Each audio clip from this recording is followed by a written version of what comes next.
আমার হাজবেন্ড অফিসের কিছু কেনাকাটা করার জন্য বাহিরে গিয়েছিলেন।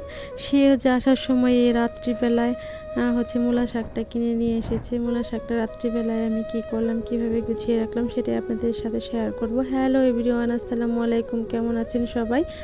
আমি ভালো আছি আলহামদুলিল্লাহ। তো মূলা শাকটা তো আটি বাঁধা ছিল, যদি আটি বাঁধা অবস্থায় আমি রেখে দিতাম তাহলে কি হতো, মূলা শাকটা পচে যাইতো।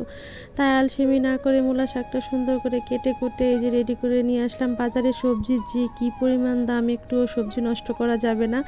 যদিও মূলাটা আমার ছেলে মেয়ে কেউই পছন্দ করে না। আমার ছেলের ভাষ্য মতে মূলা হচ্ছে বাদের সিলিন্ডার। তো আমার হাজব্যান্ড খুবই পছন্দ করে, আর আমি আমি মূলাটা খাই, বাট খুব পছন্দ যে তা না। কিন্তু আমার হাজব্যান্ড যেহেতু খায়, রান্না করতে হয়, সেক্ষেত্রে আমি একটু একটু খাই। তো শাকটা আমি রাতেই সুন্দর করে কেটে কুটে রেডি করে রেখেছিলাম। পরের দিন এই যে শাকটা আমি খুবই সুন্দর করে ভেজে নিচ্ছি। এরকম করে শীতের শুরুতে দুই একবার মূলা খাইতে কিন্তু ভালোই লাগে, মূলা শাক খাইতে ভালোই লাগে, খুব যে একটা খারাপ লাগে তা কিন্তু না। আমি সবসময় চেষ্টা করি একটু গুছিয়ে কাজ করতে। বাজার টাজার যখন যেটা নিয়ে আসে সঙ্গে সঙ্গে সেটাই গুছিয়ে রাখার চেষ্টা করি। তো রাতের বেলায় গুছিয়ে রাখার কারণে আমার পরের দিন কাজগুলো করতে সহজ হয়ে যায়।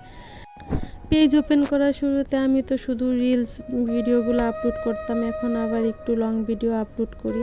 যারা কষ্ট করে আমার ভিডিওটি দেখেন, আমার পেজের সাথে আছেন, লাইক কমেন্ট করেন, তাদের কাছে আমি চিরকৃতজ্ঞ থাকব। তাদের পাশেও আমি থাকার চেষ্টা করব। তো আমিও চাই রিলসের সাথে সাথে একটু লং ভিডিও নিয়েও কাজ করতে। মানুষ আসলে সব কিছু দেখেই অভ্যস্ত। আমি যদি শুধু রিলস দিই, রিলসগুলো দেখেই মানুষ অভ্যস্ত হয়ে যাবে, আর যদি আমি লং ভিডিও আপলোড করি সেটাও মানুষ দেখবে আস্তে আস্তে। তো ধন্যবাদ সবাইকে যারা ভিডিওটি